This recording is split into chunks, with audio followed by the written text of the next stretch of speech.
What's the worst smell you've ever experienced? Olive Velasco said. There was a homeless man outside of a McDonald's when I lived in Las Vegas who had cellulitis to both his legs. He was covered in mud, but he smelled like he had also defecated himself. He walked into the McDonald's and took the first bag he saw off the counter and walked away. No one stopped him even though it was my order. I wouldn't have stopped him either. Living Student 20 said. Right. I was about to say the same. Once you've smelled that sickeningly sweet smell and know that it comes from a rotting wound corpse, there's no way to unlearn it. I have a very good sense of smell, and whenever I am outside and get a whiff of the smell of rotting flesh, I immediately search for the source. Once identified the source, I try to get as far away from it as I can. The problem is, sometimes I smell it meters away and it's a place that I have to pass. Also, there are flowers that smell just like that, and it's horrible whenever I pass one of these plants on the street. Damn Dog in a Probe said. I feel bad for the black and leg lady because she had to live with that smell for about 6 weeks before the black stopped spreading and they could amputate it. And it was really bad luck on her part too. Although she smoked and OBV had vascular issues but wouldn't quit smoking. The most horrific patient for me was a 94-year-old lady who, aside from some mobility issues, was of sound mind and in pretty good health for her age. She developed gout for the first time, and the meds gave her SJS. Lots of seeping wounds. Everything peeled, and then because she was in such terrible pain, she wouldn't let anyone change her, so her entire butt became one huge open wound. And her lower right leg developed a pressure sore from a pillow and it went necrotic all the way down to the bone. And of course she developed osteomyelitis. She and her family decided hospice was the way to go. And it was, but it took her another 6 weeks to finally pass away. It was tragic, and awful. It's the worst death I've seen. Hellman said. Reminds me of helping my Bill move out of his college apartment late one summer. His lease was up, he got a new place. His then roommate, a total piece of $, was supposed to be watching things because my Bill had moved back home over the summer to work. Long story short, power had been shut off most of the summer and the fridge was quite a piece of work. By the time we had gotten there, the inside was almost completely black, covered in what we later realized were dead, dried out maggots. Honestly, as bad as the aroma was, it probably was so far gone that it was likely past its worst. The roommate wanted to give up his security deposit and abandon ship, but my Bill needed the cash, so him and I cleaned that thing top to bottom. As we were leaving, the complex manager came in to do the inspection. We were honest with him about the state of the fridge and how we didn't envy the next tenants, and surprisingly he said we had done a good job and wasn't worried about it. I wouldn't have wanted to use that fridge. House Renovation said. Yep, we had my grandmother's old fridge in our non-climate controlled garage. In the wake of dealing with all her stuff after her passing, this fridge was left to sit for a while. It didn't work all that well, so we decided to dispose of it. To do so, you have to remove the doors before you bring it to the dump. Though the fridge was empty, the smell nearly brought us to our knees. I almost passed out. My steel-stomached husband actually loaded it into the truck and the two of us got it out as fast as we could when we got to the dump and literally peeled out of there. Such an incredibly awful smell. I cannot begin to imagine what a fridge like that with food left in it smells like. Serenase Stode said. My husband is a funeral driver. We live in BC, and we recently had this record-breaking heat wave, upwards of 40 degrees when we're used to under 30 during the height of summer. Lots of people died. They didn't have enough drivers to keep up with the calls, so some deceased clients had to wait to be picked up for like 1-2 days, essentially being microwaved in their rooms with no air conditioning. You can probably figure out the rest. Redundant Post said. This is already marked as NSFW, but I'll give an extra little warning for this one. Got called out for a wellness check after a neighbor smelled something awful coming from the patient's house. The guy shot himself in the head while in the bathtub, and no one knew for weeks. The entire bathroom was coated in blood and brain matter that was now rotting, but the soup he's now made with some maggot croutons was the real kicker. I've had patients who were too overweight to get up and use the restroom, so they instead shit in a bucket next to them. When it got too full, they just tipped it over onto their floor. The entire house was coated with a nice thick layer of fecal matter and dead animals between the hoarder house mess. That one smelled pretty awful, too. But not as bad as suicide soup. Space Marine Spliff said. As someone who has enabled a lot of self-destructive and gross behavior, I can shed a little light. Mental health disorders and abuse. Are you surprised? In my case, the other person was heavily abused as a child and food became a coping mechanism. It becomes very easy to want to help someone even when you're basically poisoning them. I'm not a cop or a therapist, but I am here and have some cash for pizza. They're terribly grateful right up till you start saying no, and then the abuse starts. They grew up in a certain kind of environment and most assuredly know how to manipulate people. They didn't even understand that's what they were doing. It's totally normal to fully express your thoughts and emotions, right? It certainly didn't inspire me to my best behavior, and I inevitably capitulated every time. In my case, it took a third party to come in and break the cycle. Sometimes we are both victim and perpetrator of abuse. Wine Braised Blue Pea said, I was at a track meet in high school and had to take a piss, but the common bathrooms were too far away. So I opted to use the only porta potty that was closest to the track. It was a tri-meet, so 3 schools were there. As I swung open the door, a waft of pure sourness just hit me in the face. There were no words that could describe the horrendous smell. My mouth gagged and my nostrils stung. I had the audacity to look down the toilet because I couldn't even comprehend how it was even possible to achieve this level of horridness.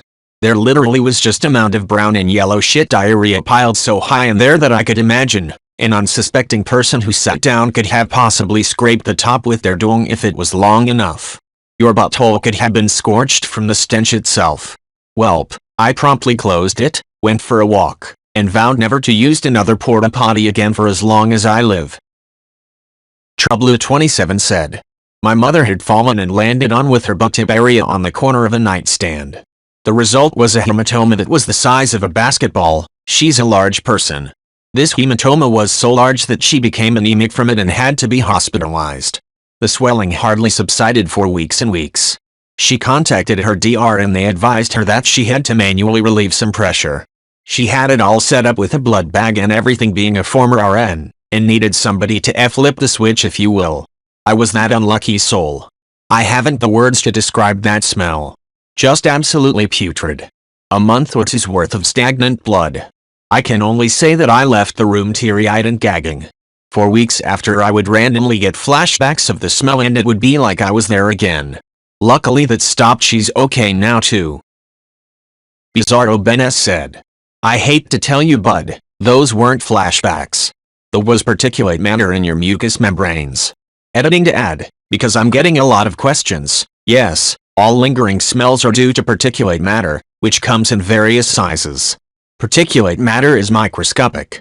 So you can't see it, but it still interacts with your body. Think of particulate matter like smog, secondhand smoke, or someone else's fart.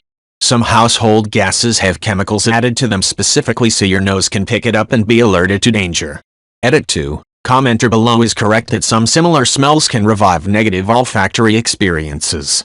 Olfaction is a strong memory retrieval device. Some smells do linger, especially those involving fecal or putrid matter. So a good rule of thumb is be mindful of washing up if you're around such. Example, if you're still smelling dog shit, check your shoes. And yes, if you smell someone else's putrescence, while living or dead, it has made a home in your nostrils, but your body will flush it eventually. Epi0 said, volunteering for a local EMS 911 service during the peak of a particularly hot July, hearing some talk on the radio of a wellness check. Multiple mentions of overwhelming smell, but the police are suspecting no human could be living in the conditions they see through the window. Phew, not my problem then. EMS tones drop, PD reporting audible yelling from the home. Right, no longer not my problem. On arrival we find PD nowhere close to the home in question. Visibly distressed officer explains they gained access into the home and found the entire house packed a La Hoarder style. Police officer absconded due to the overwhelming smell and lack of air conditioner on a beautiful 100-degree-plus afternoon. As I approached the house I immediately recognized the smell as decomposing human remains. Confirmed contact with an alive person in the home. Time to haul resuscitation equipment over the mountain of garbage, like the good little yak that I am. Climbed around the entrance and noted the deceased in the front bathroom. Appears that they died many days prior after defecating on the floor. Epi0 said, maneuver our way into the back room to find a bedbound 700 lb plus person surrounded by Diet Coke bottles. Story was that the live-in uncle caretaker had gone missing 3 days prior and the 700-pound person was unable to call for help. They had survived off a stockpile of Diet Coke at bedside and was in surprisingly okay shape vitals-wise. Only concern was asking for snacks. Called, well begged, the fire department to help extricate us, since now I'm trapped in the room with the patient as leaving would be considered abandonment. Turned into a 6-7 hours operation of tearing off the side of the house to gain access. The relief I experienced crawling out of the demolition was akin to being birthed cesarean, except I was welcoming into a world surrounded by vomitus from the firefighters disturbed by the situation. Moral of the story? Don't poop on the ground. Use the toilet like everyone else, please. Acer117 said, I used to work at Target. I got hurt and I became the store operator and worked at the fitting room. One day my boss calls me on the phone and says there is a lady coming towards you right now. Do not let her take anything besides clothes into the fitting room. He was the head of asset protection. Anyways, a few seconds pass and this huge lady comes towards me. She has a shirt and some napkin in her hand in which I could see a little tube of lip gloss through. I told her I would take the napkin and she says it's okay, I got it. It's just trash. I tell her we don't allow anything but clothes in the fitting room and she proceeded to put it in her pants. As she walks by I catch a whiff of the worst stench ever, so back off and wait for her to finish. She comes out a couple minutes later and hands me the shirt. It smelled like sour ass juice and BO, it literally made my eyes water and put a knot in my throat. As usual I had to go check the fitting room after she left to make sure it was clean and see if she left the wrapper to the lip gloss. When I walks in there it was one of the worst experiences of my life that haunts me to this day. I guess the lady knew we were watching her, so to get back at us she peed in the fitting room. But it wasn't just the smell of pee. It was her body odor, her sour pungent, putrid smell. It was like athlete's feet and bad meat and piss and something else. She was really fat and I know that one of the smells were from her not cleaning inner rolls. I had to leave early the day from literally getting sick. Even now it's making me sick. But we had to get the specialist to come and clean the fitting room and we closed the fitting room for the next couple days.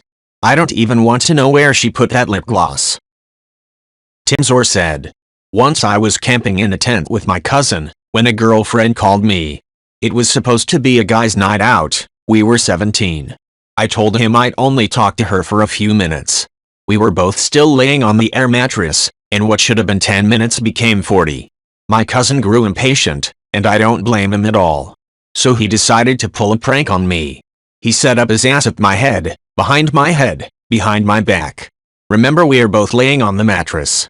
Then he proceeds to tap me on the back, so I roll over to him, and here I see his bare asshole, cheeks spread right at my nose. Surprised I gasp and inhale right as he rips a huge fart. And I swear to God there was no air in that inhalation, it was pure fart, 100% fart from ass to nose. I felt poisoned, intoxicated. I ran out to breathe fresh air. Then we laughed our ass off. That was the worst smell I've ever smelled. Beandointhisticade said, the rotting meat we had to put in the bin outside that was in our freezer when Katrina knocked out our power for days. No, wait, after having read someone else's post, it was the ungodly stench inside the back of a van that held the furniture and belongings of a man who died alone at home, and eventually liquefied. I was on a crew that was told to empty it out. We couldn't go more than halfway into the van, it was that repulsive. We walked out on the job. You want that shit out of there? Get it yourself. That was a job for a hazmat team, not day laborers. Samuel Werewolf said, depends on what you mean by worst. I used to work in a hospital and you deal with a lot of necrotic tissue, abscesses, poop, pee, blood, every fluid imaginable. You kinda go numb to the smells of bodies, alive or dead, after a while. The one I'll never forget until my dying breath and makes me nauseous to this day is aspartame sucralose. Yeah, I know, the fake sugars Aca Splenda and Sweet and Low. You may be asking, why are those the worst smell? Well, buckle up, Buttercup, it's story time. Samuel Werewolf said, so, I was working in an ER and a patient came in by ambulance. Several bullet wounds and a patient is knocking on death's door. I'm shadowing an ER doc and we go assess the patient. I walk into the patient's room and there is a very faint weird chemical sweet smell in the room, like someone made the grossest tea ever. Never really smelled the room of sweet and low before, but oh well, NBD, right? The doctor assesses the patient, does CPR, pushes a bunch of meds, pretty standard routine. He gets done, comes over to me and says, "Unfortunate, he's so young." My dumb naive self responds, "What do you mean?" The doctor says the patient is basically dead. I look at his vitals and everything and I respond, his blood pressure is good, his SpO2 is holding at 95%, and he's responsive to pain. What makes you so certain he's going to die? This grizzled ER doctor looks at me and says, "You smell that? That sort of sickly sweet smell in the air." I mean, yeah, I noticed it, but I figured it was some cleaner or solvent or something. "Doc, come over here." So I go to the head of the patient's bed and the patient has a hole in the top of his head. That fake sugar smell was his brain matter. The bullet managed to miss his cerebellum brainstem, so his heart was still pumping away fine and dandy, but the dude was a vegetable waiting to bleed out from the massive chunk of brain missing. I had been told that brains don't really smell since they're mostly fat, but when they've been vaporized by a bullet, the high concentration of glucose in the brain mixed to fat, protein, and CSF make a vague chemically sweetness. To this day, I get ill when I taste fake sugar and have to check the ingredients label for any aspartame or sucralose. Nim94 said, "Hi.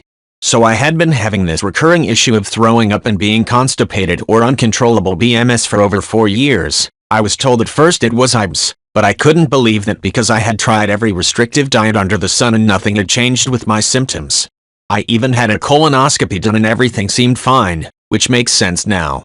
After the colonoscopy I gave up searching and came to the conclusion that maybe I just had a really bad case of IBS. 2 years passed with the same symptoms, until they got even worse. I ended up at the emergency hospital 4 times in 1 week because I couldn't stop vomiting.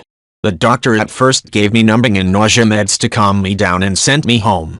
On my 4th visit, they booked an emergency gastroenterologist appointment and I was sent for an X-ray since they already put me through the other various tests and procedures 2 years prior. My X-ray results showed that I was literally full of shit. My colon and stomach just had fecal matter to the brim. It was concluded that my body is not able to perform full proper bowel movements. I was told to take Pico-Salix to completely empty everything inside, and then just take Restorelax every day for the rest of my life to keep things moving and not build up again. That's probably why nothing seemed wrong in my colonoscopy previously, because I was emptied out with Pico-Salix. Thankfully, this regimen has made all my troubles go away. LOL. Let me know if you have any more questions. Happy to share. THP Music said, "Earlier this year my brother died from COVID-19. He'd been dead for a month before his body was discovered. He lived in a rooming house and the other tenant thought it was garbage. I know, there's a lot to unpack in that story. Because of the pandemic, getting access to his room took over a month. The room had been sealed the whole time with the windows closed. I had to go in there to look for paperwork and other stuff. Turns out he was also a hoarder. There was rotted food in there as well. I can't describe what that smelled like. I used Vicks to mask the smell, a tip given to me by an ex-cop I met in Lowe's while looking for masks, but that wasn't enough. In the interest of brevity and trying to retain whatever is left of my sanity, I won't go into too many details. This was fairly recent and I'm still dealing with it." THP Music said, "Earlier this year my brother died from COVID-19. He'd been dead for a month before his body was discovered. He lived in a rooming house and the other tenant thought it was garbage. I know, there's a lot to unpack in that story. Because of the pandemic, getting access to his room took over a month. The room had been sealed the whole time with the windows closed. I had to go in there to look for paperwork and other stuff. Turns out he was also a hoarder. There was rotted food in there as well. I can't describe what that smelled like. I used Vicks to mask the smell, a tip given to me by an ex-cop I met in Lowe's while looking for masks, but that wasn't enough. In the interest of brevity and trying to retain whatever is left of my sanity, I won't go into too many details. This was fairly recent and I'm still dealing with it." Objective Reality 232 said, "In the summer of 2008, late at night one time I had to let one rip and thought it would be funny to do it in my brother's room, then close the door. Big mistake. Whatever came out of my body that night was a concentrated gas of death. My brother woke up almost immediately and began violently throwing up once I told him I farted. My other brother's room was right across the hall, and when I opened the door it was enough to make him start gagging in his sleep. One fart woke up 3 people and caused 2 of them to throw up. It lingered for well over an hour as well. The smell was beyond anything I had ever smelled at that point in my life, and to this day I've never been able to replicate it. Edit. For those interested, I've never been able to pin down what it was that I ate that day. I've tried recreating it, but even when it happened, it only happened once like that. The aftershocks were too bad actually. Cleese Fantastic said, I used to work for a company that rented and serviced portable toilets for construction sites, parks, and events. The company had standards for clients to follow. One toilet needed serviced once a week to support 10 workers. More workers, and you'd need either more toilets or more services per week. Plainly, the managers on these job sites would lie about how many folks they had working, and to spare the details, the toilets were not in good shape at a lot of places. Combine that with a high percentage of Mexican Americans in the working class here and a truly shocking frequency of hemorrhoids among construction workers, and you've got a delightful aromatic cocktail of spicy shit, blood, or cleaning chemicals in their construction chemicals. Far worse though was when a toilet wouldn't get serviced properly by your pickup crew before shaking it up on the trailer ride and bringing it back to sit in the sun on the yard for weeks. Paid very well though for a young guy, even if the manager was a dropout from clown school who spent an hour bitching at us every morning that we were never getting places on time. Earwalker Music said. 1. Silage. Yes, rotting human flesh and other disgusting stuff is horrible, but silage is so much more concentrated and powerful. It overwhelms you, and it's always in a place that is confined, so it's a lot harder to get away from, especially if you're working in there and have to just deal with it. I've seen new farm hands come on site and take one whiff and go white, chunder everywhere, and then it takes them weeks to get used to it. 2. Chicken feces. Horses, cow and even pigs has a unique aroma that isn't terribly disgusting to be around and can be borne with some bonhomie and grit. However, I cannot abide chicken crap. It's absolutely horrendous and has a vile sour taste to the smell, which makes you retch. I will never keep chickens. 3. Festival toilets. The open drop once, into a big pit. The unique combination of urinal cakes, bleach, urine and feces plus vomit, spit and other bodily fluids is a remarkably vile scent. I've seen people use the loos at festivals with a full face mask on, pre-pandemic, wearing wellies and waders and still vomit. You can't escape it when you're in there, especially if it's a hot day. Yum. Raul3 said. Okay, try to imagine along here. Worked on a hog farm during the heights of the PRRS outbreak, horrible respiratory sickness, about a decade back. We lost over 100 pigs on a single weekend, while our facility only had capacity to burn maybe 4-6 at a time depending on size and takes 12-14 hours per burn. It's 95 degrees all week long. The dead truck service can only show up about once a month right now because there are simply too many dead livestock everywhere, so they can't come and collect any of your dead and you'll have to deal with them. Not sure if you lot understand what happens to a pile of dead 100-250 lb pigs when they sit in the 95+ sun for a few days, but it's basically an oozing death balloon of pulsing flybait. After 4-5 days they start to burst rupture and you get maggot bombs that cover the entire area in sheer hell. I'm sorry, but at least you all just imagined it instead of having to clean it up. Mine Numby said. As a kid, had a habit of digging up earthworms, or collecting them when it rained. Not really sure why? Maybe I thought I'd use them to go fishing. Either way, I collected a ton of them at once, and put them all in a resealable coffee canister.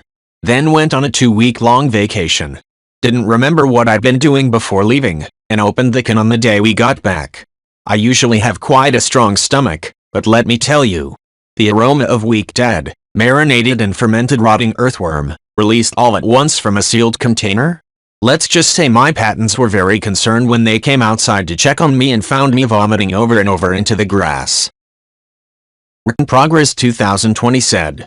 Not anything too serious, but the worst for me. I used to make visits in the hospital to conduct outreach.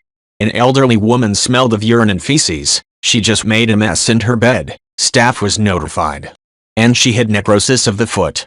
Apparently, they were desperately trying to get her to agree to surgery, but she would always refuse. Hence why she was always in the hospital and why I was called in. Her foot looked terrible. So, the smells from the feces, urine, and foot got to me. I've experienced many weird smells in this job, but that was definitely memorable. Another, working with youth ages 16-25, 2 Malay students. First student never wanted to bathe, hadn't bathed for months. He was also known for wetting his bed every night. My office smelled of intense funk and urine. I felt nauseous and had to step out. We developed a plan to get him to shower. Second student came in right after him. His breath smelled like. It was so intense. I sat through the short meeting. Once he left, I left my door open and turned on my wax warmer.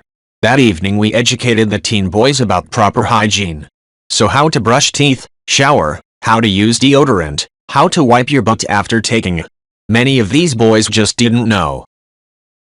Latin Ladies Man 77 said. At my job one time I had to pick up a passenger for transport. The guy who lived in an apt, smelled like he never showered, smelled like his dog, and smelled like he hadn't washed his clothes in who knows how long, and plus he looked like he didn't even eat healthy and only ate shit food. Combine all that together and imagine the smell. To make matters even worse, I had to drive him far. About an hour. After I dropped him off, his smell lingered in the bus and I knew it wasn't gonna go away, so I stopped and brought some Febreze spray. I never smelled nothing that worse. It was almost as bad as something rotting.